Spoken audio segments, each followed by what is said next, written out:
여호사밧 임금은 하나님 앞에 이 부름을 받고 참으로 그가 아사의 임금, 자기 아버지 아사의 임금을 대를 이어서 나라를 통치하고 다스리는데, 특별히 그가 잘한 것이 있다면 선지자들을 많이 키워서 성경 교사들을 많이 키워서 그들을 각 나라의 각 지역으로 파송을 시켜서 그 지역에 가서 그 성경을 공부하도록 하게 하고 율법을 강의하도록 이 파송시켜서 말씀을 배우게 하는 그런 정책으로 온 나라가 부흥하게 하는데 참으로 잘한 임금이었습니다. 그래서 하나님께서 그 나라를 복되게 하셔서 그 나라가 강력해지게 되고, 또 몇 년 동안 태평성대를 누리면서 모든 백성들이 다 즐거워하고 기뻐하는 그런 가운데에 하나님께서 복을 주셨어요.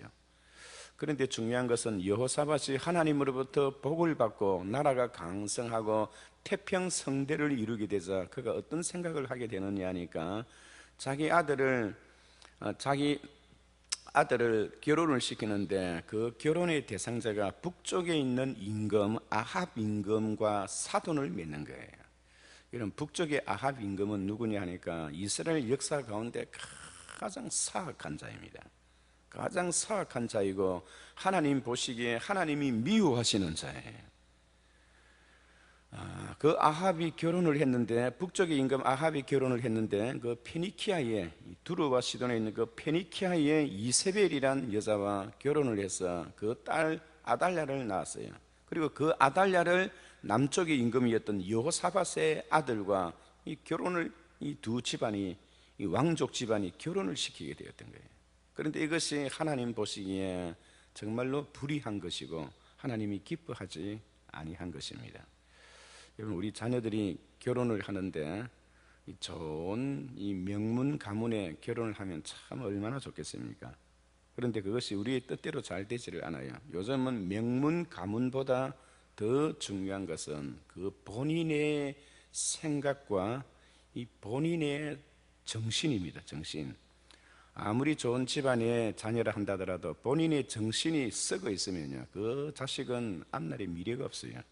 그러나 그 가문이 작고 힘들고 어려워도 그 결혼하는 당사자의 정신이 반듯하고 온전한 사람 같으면 집안이 가난해도요, 하나님께서 앞길을 열어주시는 거예요.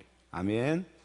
그래서 가난하게 사는, 성실히 행하며 가난하게 사는 자가 사국을 행하는 부자보다 나으니라. 하나님의 말씀이 그렇게 말씀하시는 이유가 그래요. 좋은 가문의 정신 상태가 빠져있는 그러한 그 본인보다 가난하지만은 정신이 온전하고 반듯한 그런 젊은 청년이나 그런 젊은 처자가 하나님 앞에 훨씬 더 낫다는 그런 말씀인데, 오늘 여기에 이 두 집안이 결혼을 하는데 하나님이 싫어하시고 미워하시는 아합 집안의 그 자녀와 결혼을 맺게 되는 이 여호사밧의 어리석음을 하나님께서 지적하고 계시는 거예요. 그래서 두 집안이 이제 이렇게 사돈을 맺어 놓으니까 같은 배를 탔는 거죠. 같은 배를. 그러니까 북쪽의 임금이 과거에 잃어버렸던 땅을 탈환하기 위해서 동쪽에 있는 길랏 라못이라는 그 땅을 회복하기 위해서 전쟁을 일으키는데 같이 동조하게 되는 거예요. 그래서 남쪽과 북쪽의 이스라엘이 근 100년 동안 같은 사돈지간에 있으면서 나라가 서로서로 전쟁은 하지 않지만은, 그러나 하나님께서 보시기에 불의한 일입니다. 그래서 이 두 집안이 함께 전쟁터에 나가서 군사들과 함께 전쟁을 하는데, 북쪽에 있는 많은 선지자들을 모아서 이 전쟁에서 우리가 이기겠느냐 저겠느냐 하니 모든 북쪽에 있는 선지자들이 이구동성으로 이것은 이스라엘의 대성을 거두고 돌아오게 될 것입니다, 폐하하면서 그 왕을 격려하고 그 왕을 옆에서 추스려서 전쟁에서 승리하게 될 것을 이구동성으로 말하게 되자, 남쪽에서 올라왔던 여호사밧 임금이 무엇인가 분위기가 맞지 않다는 거예요. 무엇인가 분위기가 정확하지 않고 해서 다른 선지자가 없느냐, 다른 선지자에게 한 번 더 물어봤으면 좋겠다라고 하였더니, 그 북쪽의 임금이었던 아합 임금이 다른 선지자가 한 명 있기는 있는데 그 선지자는 굉장히 한마디로 말해서 사가지가 없다는 거예요. 이 사가지가 없다는 것은 네 가지가 없다는 거예요. 네 가지. 어떤 네 가지가 없느냐? 예의가 없다는 거예요. 인사함이 없고 감사함이 없고 사람을 알아볼 줄 모른다는 거예요. 그래서 그 네 가지가 없는 그 선지자가 한 명 있는데 그 사람을 볼 때마다 밥맛이 떨어진다는 거예요. 그래도 여호사밧 임금은 그를 데리고 와서 그에게 한번 물어보자고 합니다. 그랬더니 그를 데리러 가는 그 신하가 그 미가야 선지자에게 가서 지금 상황이 이러이러하게 전개되고 있고, 지금 선지자 협회에서 400명이 모이는 선지자 연합회에서는 다 임금에게 승리의 손을 들어줬는데 선생께서도 그렇게 대답하셔야 합니다 하고 임금 앞에 대답할 말을 미리 본인에게 갖다 주는 거예요. 그래서 미가야 선지자는 그런 말에 아랑곳하지 아니하고 와서 내가 하나님의 말씀을 증거하리라 라고 하면서, 만약에 당신이 이 전쟁에 나가면 반드시 죽게 되고 살아서 돌아오지 못하게 됩니다. 아주 대부정적인 이야기를 하는 거죠. 그랬더니 이 아합 임금이 이거 보라고 내가 말하지 않았습니까? 이사야의 예언은 항상 이런 식으로 예언을 한다고. 그렇게 하면서 이 미가야 선지자를 여러분 400명이 모이는 그 시드기야라는 그 선지자 협회의 대회장이었던 그가 사람들이 보는 가운데 미가야의 뺨을 후려치면서 이런 하나님이 나에게 말씀하시는데 너에게 언제 말씀하셨더냐 하면서 사람들이 보는 가운데 그를 경멸히 여겼습니다. 그래서 전쟁터에 나가서 그들은 이 미가야 선지자를 그 감옥에 그냥 넣었던 거죠. 그래서 이자에게 우리가 전쟁을 마치고 돌아올 때까지 물 한 방울 떡 한 조각 주지 말고 기다리게 하라는 거예요. 그래서 이 미가야 선지자는 하나님 앞에서 고백하기를 내가 고난의 떡과 고난의 물을 마실지라도 내가 하나님의 말씀을 증거하지 아니할 수가 없다고 그렇게 이야기하면서 그 고난과 그 아픔을 감안하고 그 옥살이를 하면서 많은 고통을 당했던 거죠. 그런데 전쟁터에 나갔던 아합 임금이 그 이야기를 듣고 아무래도 마음이 좀 불안해서 정말로 그 좋은 말을 해주지 못하고 악한 말을 그러한 그 미가 선지자의 그 말을 듣고 마음이 좀 뒤숭숭해서 자기가 왕복을 입지 아니하고 육군 2등병 옷을 입고 그리고 왕이 타는 그 수리에 앉지 않고 그 바로 옆에서 전쟁을 지휘하는 거예요. 그런데 여러분, 우연히 이 적군이 쏘는 그 화살이 많은 사람들의 앉아있는 그 군인들의 그 눈을 피하고 하나의 화살이 날아들어서 정확하게 숨어서 그렇게 전쟁을 지휘하는 아합의 심장을 정확하게 관통하였던 거죠. 그래서 아합은 그 엄청난 그 타격을 받고 그 전쟁터에서 큰 중상을 입었기 때문에 말을 타고 빨리 후퇴를 하였습니다. 후퇴를 해서 실로암 연못까지 후퇴를 해서 왔더니 말이 달리면서 그 화살이 맞았던 그 자리에서 피를 너무 많이 흘려서 실로암 연못가에 와서 결국은 그가 거기서 전사를 하게 되는 거죠. 전사를 하게 되자 그의 신하들이 그 임금이 탔던 그 마차에 피가 흥렬하게 되자 그 실로암 연못가에 있는 그 물로 그 마차를 실어내리고 닦아내리고 쓸어내리고 있을 때 개들이 와서 그 흐르지는 그 피를 핫더라라고 그렇게 이야기를 합니다. 그것은 과거에 엘리야 선지자가 나봇의 포도원의 나봇을 이 포도원의 주인이었던 나봇을 돌려쳐 죽이고 나봇의 피를 핫아 먹었던 그 개들이, 그때 엘리야 선지자가 예언하기를 이 개들이 당신의 피도 핫아 먹으리라 라고 예언했던 그 예언이 그대로 이루어졌다는 거예요. 여호사밧도 그와 함께 전쟁터에 나갔다가 많은 적들이 임금이 여기 있다 하여 그를 아합 임금으로 생각하고 우리 그쪽으로만 공격을 하는 거예요. 여호사밧이 구사일생으로 그 전쟁터에서 후퇴하고 겨우 목숨만 건지고 나왔던 그런 사건들을 본문에 기록하고 있습니다.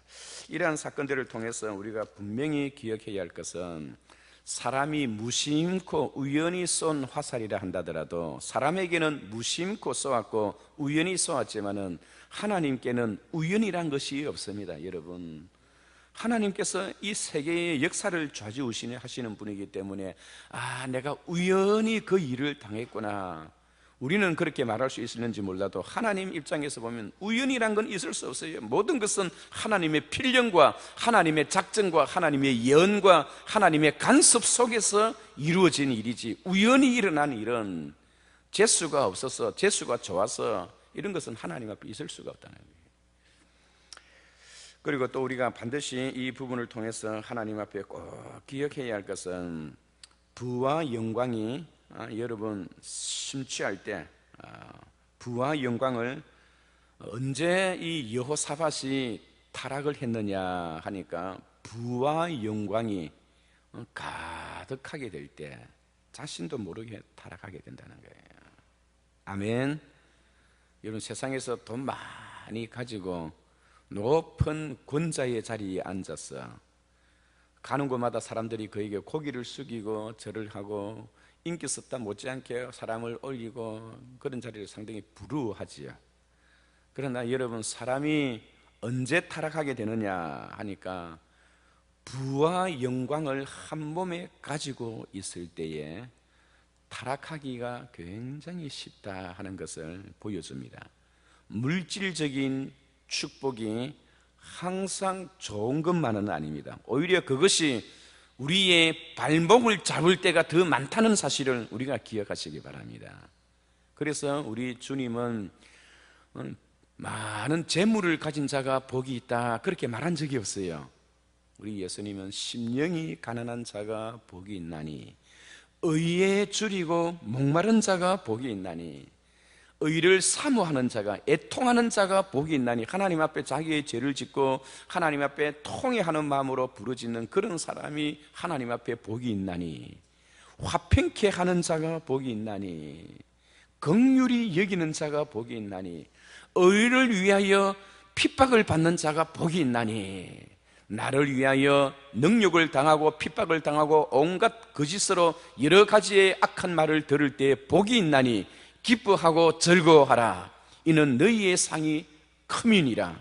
너희의 앞에 있는 선지자들도 이와 같은 핍박을 받았느니라.